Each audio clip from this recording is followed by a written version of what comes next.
একটি অন্ধ মেয়েকে বিয়ে করেছিলাম শুধুমাত্র তার জীবনটা পরিবর্তন করার জন্যে।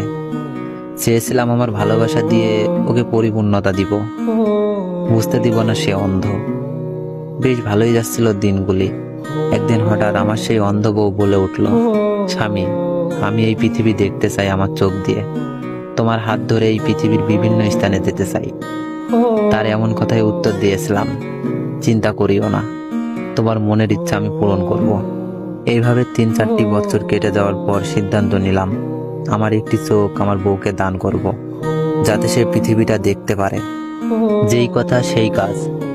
ডাক্তারের পরামর্শ নিলাম এবং আমার বউকেও জানালাম। প্রথমত এই কথাটি শুনে আমার বউ রাজি হয়নি, কিন্তু আমার অনুরোধে রাজি হয়েছে।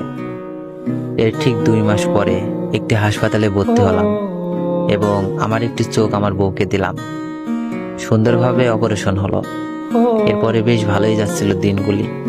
হঠাৎ একদিন আমার বউকে খুঁজে পাচ্ছিলাম না, তাই মন খারাপ করে রুমে শুয়েছিলাম। এমন মুহূর্তে আমার ফোনে একটি ভয়েস মেসেজ আসলো। ভয়েসটি শুনতে লাগলাম, কারণ এইটা আমার বউ ভয়েস দিয়েছে। ভয়েসটি ঠিক এমন ছিল, হাসিব, ভালো থাকিও, আসলে তোমার সঙ্গে আমার যায় না, কারণ তুমি কত কালো, অথচ আমি দেখতে বেশ সুন্দর এবং রূপবতী।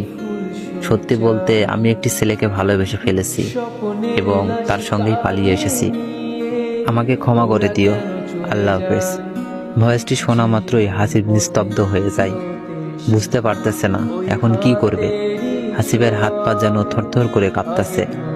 সত্যি বলতে পুরুষের ভালোবাসা অসম্ভব সুন্দর, কিন্তু সেইটা কিছু নারী বোঝার ক্ষমতা থাকে না।